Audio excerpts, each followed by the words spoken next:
I finally have my Kranzel plumbed, and I decided to use copper rather than going T316. The T316 is just so expensive to do, and so this valving system I think will work just fine. I'll explain to you in a second how it works. But of course we have our on-wall CR spotless, and then Kranzel K165 STS that's hard plumbed, and then run up to my MTM boom pole that then runs with an 18-foot hose out to my MTM M407 gun with a Mosmatic wand, and then I'm using MTM nozzles. So this is I guess you could call the dream setup. I think I'm going to leave it like this. It looks really good.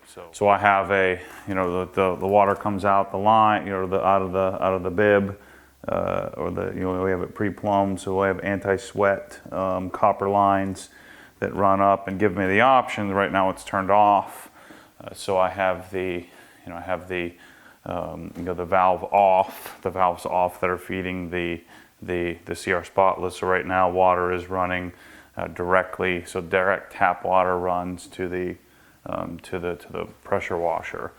And so if I want to simply switch from tap water to CR spotless, I simply turn the valves like so. Really doesn't get any simpler than that. Of course, the CR comes with the TDS meter. It tells me how many parts per million I have. You'd have to run it a little bit. It's not giving us a reading right now. But so it takes a few seconds to run the water through the line, and then I'm on deionized water. So this would be what I would use for rinsing.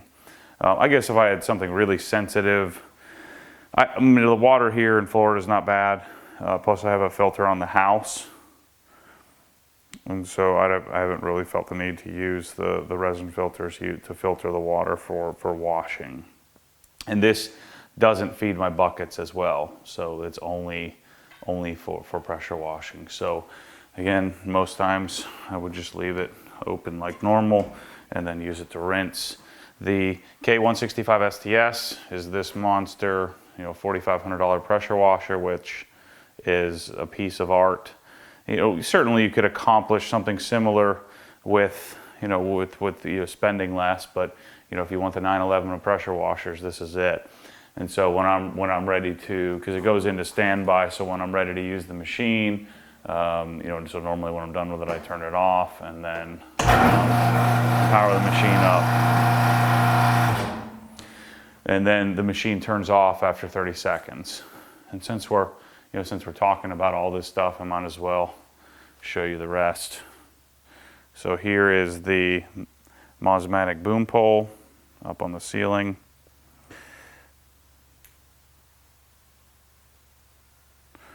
Which is another piece of art. I think mine is a 7-foot, 6-inch boom pole that I want to say the cost of it was about $600. And then over here behind the GT350 is our wand setup.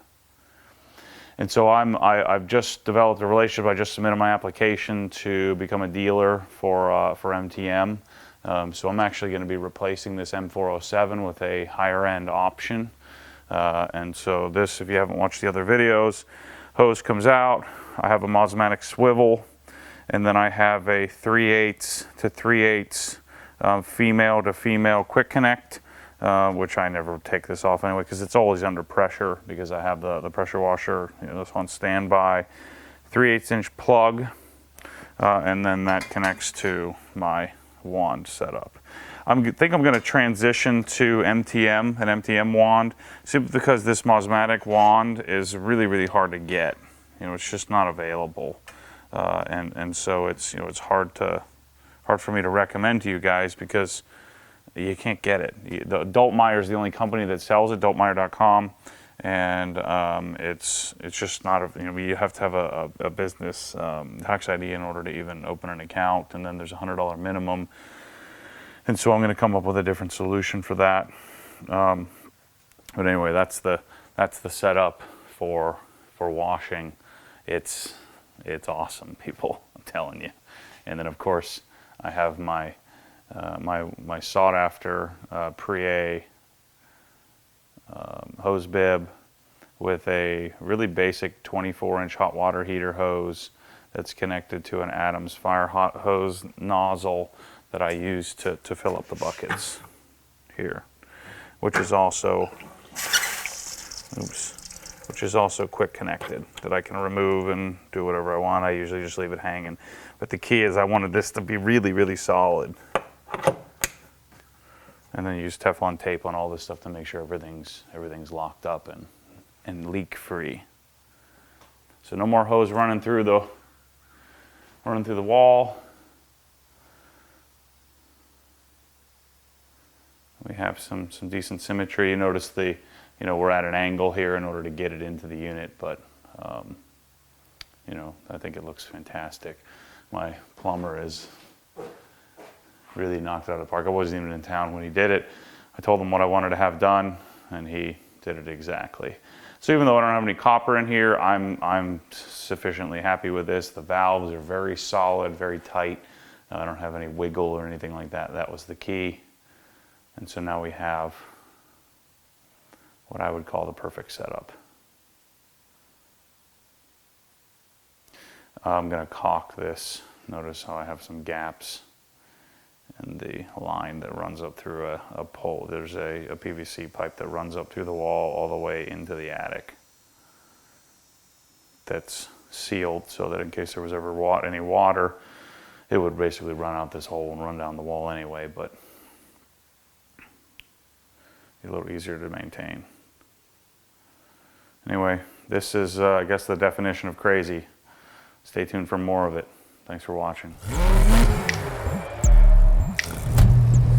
What happens when the force pulls you back, your foot naturally comes off the gas. You have to keep your foot to the floor.